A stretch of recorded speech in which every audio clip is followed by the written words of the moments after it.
এদিন হঠাৎ এটা সৰু কথাত লাগিয়েই স্বামীয়ে পত্নীক ৩টা চৰ মাৰিলে। পত্নীয়েও খঙত উত্তেজিত হৈ নিজৰ চেণ্ডেল এপাট স্বামীৰ ফালে দলিয়াই দিলে আৰু স্বামীৰ মূৰত লাগি চেণ্ডেল গৈ বাহিৰ পৰিলেগৈ। শহুৰ-শাহুৱে এই দৃশ্য দেখি আচৰিত অনুভৱ কৰিলে। হয়তো কাজিয়াখন নিষ্পত্তি হ'লহেঁতেন, কিন্তু স্বামীয়ে ইয়াক নিজৰ অপমান বুলি ল'লে। স্বামীৰ পৰিয়াল আৰু আত্মীয় বিষয়টোক অধিক জটিল কৰি তুলিলে। সকলোৱে পত্নীৰ এই কৰ্মৰ পৰিয়ালৰ মান-সন্মান নাক কাটিলে বুলি গৰিহণা দিয়াৰ লগতে এনে নাৰী কেতিয়াও বিশ্বাসী নহয় আৰু সতীত্ব নাই বুলি প্ৰচাৰ চলালে। লগতে এনে পত্নীৰ লগত সংগ কৰিলে গোটেই জীৱনৰ বাবে অশান্তি, দুখ-কষ্ট ভুগিব লাগিব বুলি স্বামীক সকলোৱে ক'বলৈ ধৰিলে। ইপিনে পত্নীৰ পৰিয়ালৰ আত্মীয়সকলো পিছ পৰি থকা নাছিল। তেওঁলোকেও পাৰ্যমানে স্বামীৰ কুকীৰ্তি প্ৰচাৰ কৰাত উঠি পৰি লাগিল। এনে লাগিল যেন দুয়োফালৰ মানুহবোৰ অভিযোগৰ এখন ভলীবল খেল খেলি আছে। অৱশেষত বিষয়টো গৈ থানামুখী হ'লগৈ।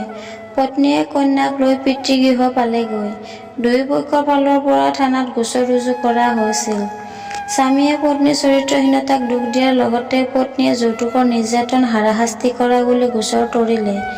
দুয়োৰে বৈবাহিক সম্পৰ্কৰ ৬ বছৰ হৈছিল আৰু এটি কন্যা সন্তানৰ পিতৃ-মাতৃ হোৱাৰ পিছত দুয়োজনে শেষত এই সাধাৰণ কাজিয়াক লৈয়ে বিবাহ বিচ্ছেদ কৰিবলৈ সন্মত হ'ল।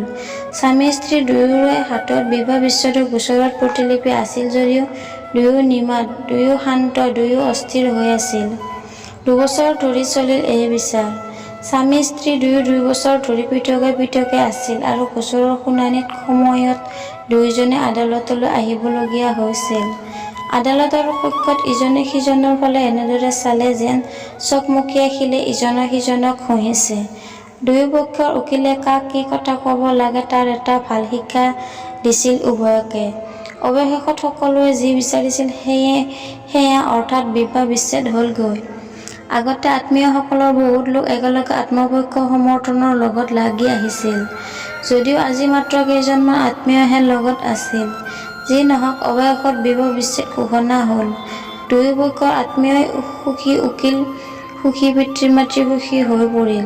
কিন্তু বিবাহ বিচ্ছেদ হোৱা পত্নী আৰু স্বামী দুয়ো মৌন হৈ পৰিল। বিচাৰৰ শেষত দুয়োফালৰ আত্মীয়ই কটৰ কেণ্টিনতে চাহ খাবলৈ সোমাল। কোনোবা চাহ, কোনোবা ঠাণ্ডা পানীয়ে খাইছিল। কাকতলীয়াভাৱে বিবাহ বিচ্ছেদ হোৱা স্বামী-স্ত্ৰী একেখন টেবুলতে মুখামুখিকৈ বহিছিল। পত্নীয়ে স্বামীক ক'লে, অভিনন্দন, তুমি যি বিচাৰিছিলা সেয়া হ'ল। স্বামীয়ে ক'লে, তোমাকো অভিনন্দন জনালো, তুমিও যি বিচাৰিছিলা বিবাহ বিচ্ছেদ কৰি জয়ী হৈছা। বিবাহ বিচ্ছেদৰ জয়ী প্ৰতীক নেকি? পত্নীগৰাকীয়ে সুধিলে। স্বামীয়ে কোনো উত্তৰ নিদি মনে মনে বহি থাকিল। তেতিয়া তাই ক'লে, তুমি মোক চৰিত্ৰহীনা মহিলা বুলি কৈছিলা। এতিয়া ভাল হ'ল দিয়া, মোৰ দৰে চৰিত্ৰহীনা মহিলাৰ পৰা তুমি মুক্ত পালা।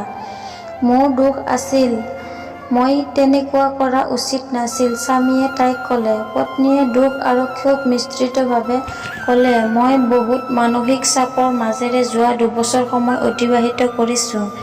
স্বামীয়ে ক'লে, মই জানো যে এজন পুৰুষে এনে চোকা বাক্যৰ অস্ত্ৰই এগৰাকী মহিলাক আক্ৰমণ কৰে, যিটো আঘাত হৃদয়খন চিৰা-চিৰ কৰি দিয়ে আৰু আত্মাৰ পৰা অবিৰতভাৱে ৰক্ত নিৰ্গৰিত হয়। তুমি বৰ পবিত্ৰ, মই তোমাৰ বিষয়ে ইমান মিছা বদনামী কথা কোৱা উচিত নাছিল। যদি পাৰা মোক ক্ষমা কৰি দিবা। পত্নী নিমাত হৈ থাকিল। তাই এবাৰ স্বামীৰ ফালে চালে। ক্ষন্তেক মৌন হৈ থকাৰ পিছত স্বামীয়ে দীঘলকৈ উশাহ এটা লৈ ক'লে, তুমি মোক যৌতুকৰ লোভীয়া বুলি কৈ অত্যাচাৰ কৰা বুলি কৈছিলা। তাত মোৰ ক'ত কি ভুল হৈছিল কোৱাচোন? মোকতো বদনাম দিয়া হ'ল বহুত মিছাকৈয়ে। পত্নীয়ে সহজভাৱে উত্তৰ দিলে। দুয়ো কিছু সময় মৌন হৈ থাকিল। তেনেতে চিৰাৰ গ্লাছত দুয়োকে এটা সৰু ল'ৰাই চাহ আনি তেওঁলোকক দিলেহি। মানুহজন ল'ৰাটোলৈ চাই ভাবিলে, তেওঁলোকৰ এজনী ছোৱালীজনীতকৈ ল'ৰাটো হয়তো ১ বা ২ বছৰমানহে ডাঙৰ হ'ব চাগৈ। পত্নীয়ে চাহৰ কাপটো চুমুক দেউতেই হঠাৎ চৰচৰণি হোৱাত চাহখিনি অলপ ছিটিকি গৈ কাপোৰত পৰিল।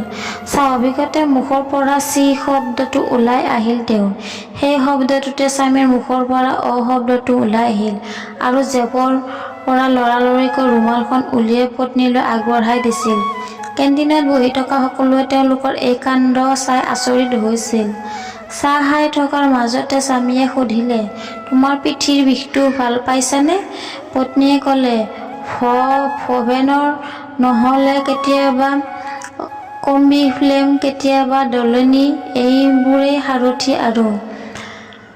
কিয়, তুমি ব্যায়াম আৰু আসন নকৰা হলা নেকি? স্বামীৰ প্ৰশ্নত পত্নী মৌন হৈ পৰিল আৰু কৃত্ৰিম হাঁহি এটা মাৰি তেওঁক সুধিলে, মোৰ কথা বাদ দিয়া, তোমাৰ হাৰ্টৰ অসুখটো ভাল পাইছানে? ঔষধ খাই আছানে? ঠাণ্ডা পানী ব্যৱহাৰ নকৰিবা। ডাক্তৰ ভট্টাচাৰ্যই যিমান পাৰি মানসিক চাপ কমাবলৈ কৈছে। স্বামীয়ে উত্তৰ দিলে। পত্নীয়ে বহুত সময় স্বামীৰ মুখলৈ চাই আছিল আৰু ক'লে, এতিয়া মুক্ত হ'লা, মানসিক চাপ কমিব তোমাৰ। ঔষধ খাই থাকিবা নিয়মিতভাৱে। স্বামীয়ে ক'লে, হয় খাই থাকো, আজি পাহৰিলো খাবলৈ, সেইবাবে তোমাৰ উশাহটো বন্ধ হোৱাৰ দৰে হৈছেগে। পত্নীয়ে সহানুভূতিশীলভাৱে তেওঁক উত্তৰ দিলে। স্বামীয়ে ক'লে, হয়, কিন্তু মানসিক চিন্তাৰ বাবেহে বেছি এনে হৈছে। মানসিক চাপৰ বাবে? পত্নীয়ে প্ৰশ্নবোধক দৃষ্টিৰে স্বামীলৈ চালে। স্বামী মৌন হৈ থাকিল। তাৰ পাছত কিবা এটা ভাবি ক'লে, তোমাৰ 10 লাখ টকা দিব লাগিব আৰু মাহে 6,000 টকাকৈ, নহয় জানো? হয়, সেইটোৱে বিচাৰৰ ৰায়। পত্নীয়ে ক'লে, তুমি জানো যে চানমাৰীত মোৰ এটা ফ্লেট আছে, সেইটোতে মই তোমাৰ নামলৈ ট্ৰেন্সফাৰ কৰি দিম, হ'বনে? মোৰ হাতত এই মুহূৰ্তত তোমাক দিবলৈ নগদ 10 লাখ টকা নাই। স্বামীয়ে ক'লে, চানমাৰীৰ ফ্লেটটোৰ মূল্য কমেও 70-80 লাখ মান হ'ব। মোক মাত্ৰ 10 লাখ টকাৰ প্ৰয়োজন, পত্নীয়ে স্পষ্ট কৰি দিলে। স্বামীয়ে উত্তৰ দিলে, মইনো কি কৰিম? অকলশৰে ফ্লেটটোত আমাৰ ছোৱালীজনী লাহে লাহে ডাঙৰ হৈছে, তাতে ৰাখি তাইক পঢ়াবা। নাই, নালাগে মোক ফ্লেট।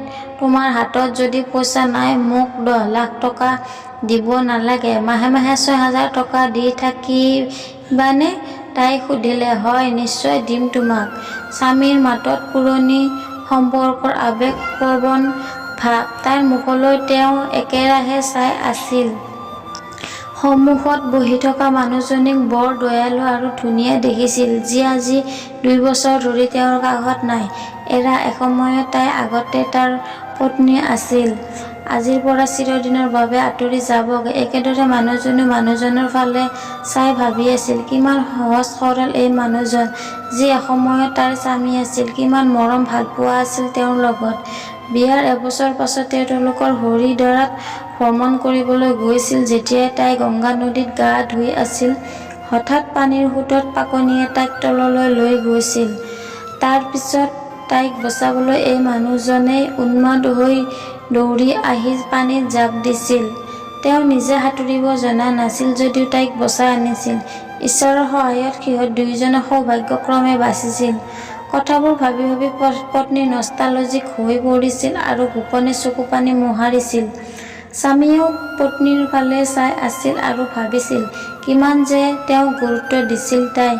নিৰ্দিষ্ট সময় অনুসৰি ঔষধ খোৱা, বোৱা, কাপোৰ কানি সকলোতে তাৰ যতন লৈছিল।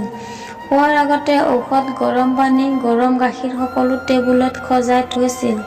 দিনত কামলৈ ওলাই যোৱাৰ আগতে খাদ্যৰ টিফিন, গৰম পানী, পিন্ধা কাপোৰ ইস্ত্ৰি কৰি সজাই থোৱা।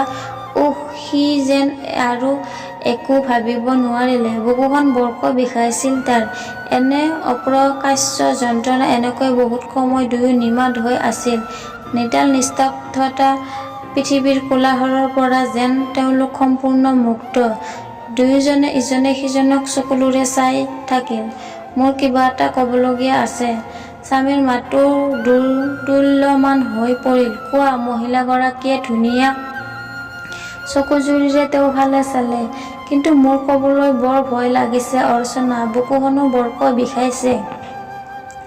স্বামীয়ে আৱেগিক হৈ ক'লে। পত্নীয়ে ক'লে, কোৱা, ভয় নকৰিবা অৰ্ণৱ। কিজানি তুমি হয়তো মোৰ মনৰ কথাকে ক'বলৈ ওলাইছা। তোমাক মই বহুত মিছ কৰিছোঁ অৰ্চনা। কথাষাৰ তেওঁকে কওঁতে স্বামী হুকুকাই কান্দি উঠিল। ময়ো তোমাক বহুত মিছ কৰিছোঁ অৰ্ণৱ।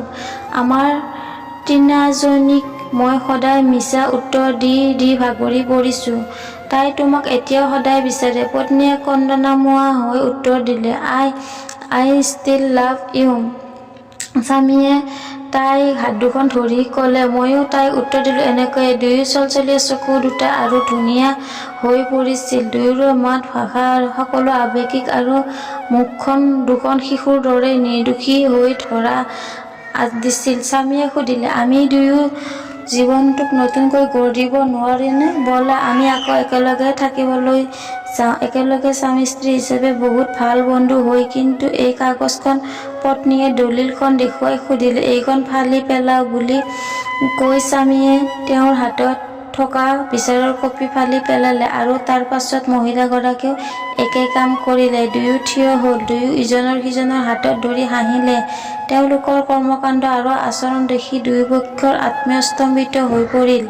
চাহ খোৱাৰ পইচাকেইটা দি দুয়ো স্বামী স্ত্ৰীয়ে হাতে হাত ধৰি নিজৰ ঘৰৰ ফালে আগবাঢ়ি গ'ল, যিখন ঘৰ তেওঁলোকৰে আছিল, কেৱল তেওঁলোকৰে। ভিডিঅ'টো শেষলৈ চোৱাৰ বাবে সকলোকে বহুত বহুত ধন্যবাদ।